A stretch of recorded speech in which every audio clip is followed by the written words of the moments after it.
Halo, selamat malam. Nama saya Sylvia.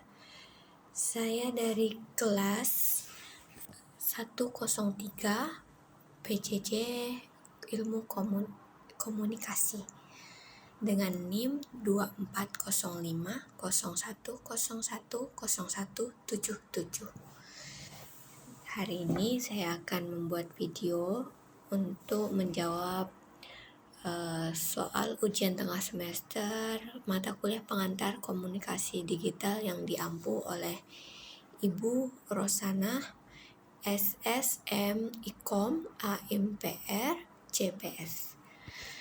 Untuk pertanyaan pertama yaitu pengertian komunikasi. Komunikasi adalah proses penyampaian pesan dari komunikator atau pengirim pesan kepada komunikan atau penerima pesan melalui suatu saluran tertentu dengan tujuan agar pesan tersebut dipahami dan menimbulkan efek atau respon. Komunikasi dapat terjadi secara langsung maupun tidak langsung, serta menggunakan bahasa verbal atau non-verbal. Kemudian contoh dari komunikasi ialah sebagaimana seorang dosen menjelaskan materi kuliah melalui aplikasi Zoom dan mahasiswa sebagai penerima pesan mendengarkan, mencatat, lalu mengajukan pertanyaan. Proses ini merupakan proses komunikasi karena terjadi penyampaian pesan, pemahaman, dan terakhir yaitu umpan balik dari mahasiswa. Kemudian ada pesan komunikasi nonverbal. Seperti yang kita ketahui, pengertian pesan nonverbal ialah pesan yang disampaikan tanpa menggunakan kata-kata, melainkan melalui gerak tubuh, ekspresi wajah, kontak mata, intonasi suara, jarak, penampilan, serta simbol atau isyarat tertentu.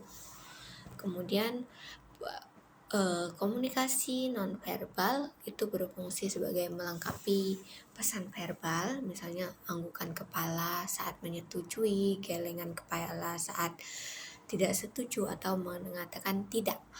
Kemudian menegaskan pesan verbal seperti ekspresi serius atau menyampaikan seperti ekspresi serius ketika menyampaikan hal-hal atau pesan yang sangat penting. Kemudian fungsi selanjutnya itu ialah menggantikan pesan verbal.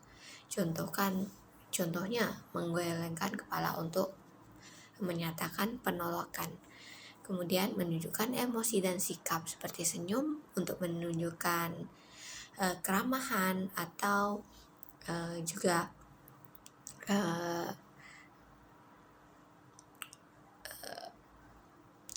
ekspresi lain seperti cemberut untuk mengekspresikan perasaan tidak suka atau penolakan. Kemudian komunikasi nonverbal juga berfungsi mengatur alur komunikasi, misalnya mengangkat tangan untuk meminta giliran berbicara. Kemudian pengaruh komunikasi nonverbal dalam pembelajaran jarak jauh itu sangat banyak ya. Di antaranya sebagai media menunjukkan ekspresi wajah yang ramah dan responsif, itu adalah salah satu pesan nonverbal yang baik. Kemudian menjaga intonasi suara agar jelas dan tidak monoton, mengangguk atau memberi isyarat visual sebagai bentuk apresiasi, dan menyalakan kamera jika memungkinkan untuk membangun kedekatan atau bonding sesama mahasiswa dan dosen. Dalam pembelajaran jarak jauh, komunikasi nonverbal tetap berpengaruh meskipun terbatas oleh layar. Ekspresi wajah dosen, intonasi suara, kontak mata melalui kamera, serta bahasa tubuh dapat membantu mahasiswa memahami materi dan menjaga perhatian kepada apa yang sedang disampaikan. Kemudian pertanyaan yang terakhir yaitu mengenai bagaimana sih komunikasi yang baik dan efektif. Sepemahaman saya dan apa yang saya dapatkan dari pembelajaran serta riset kecil-kecilan dari jurnal dan media lain, pengertian komunikasi yang baik dan efektif itu adalah komunikasi yang pesannya dapat disampaikan dengan jelas, dipahami dengan lancar atau benar oleh penerima, serta menghasilkan respons atau tindakan sesuai dengan tujuan komunikasi. Komunikasi yang baik dan efektif itu diperlukan ketika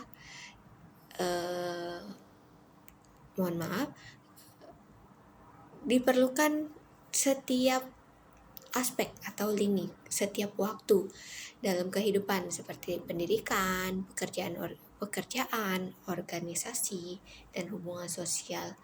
Hal ini penting untuk menghindari kesalahpahaman, membangun kerjasama, serta menciptakan hubungan yang harmonis.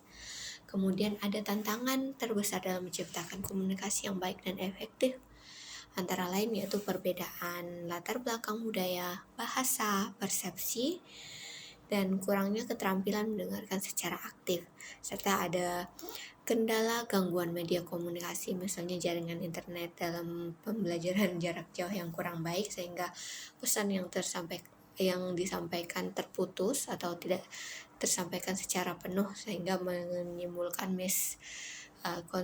miskonsepsi. Kemudian ada juga kendala di emosi dan prasangka yang mempengaruhi cara seseorang menyampaikan atau terima kasih atau menerima pesan. Demikian yang dapat saya sampaikan sebagai pemenuhan tugas dalam ujian tengah semester mata kuliah pengantar komunikasi digital.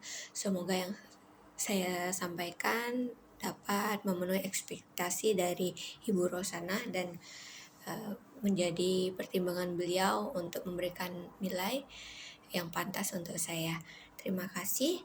Saya akhiri. Wassalamualaikum warahmatullahi wabarakatuh.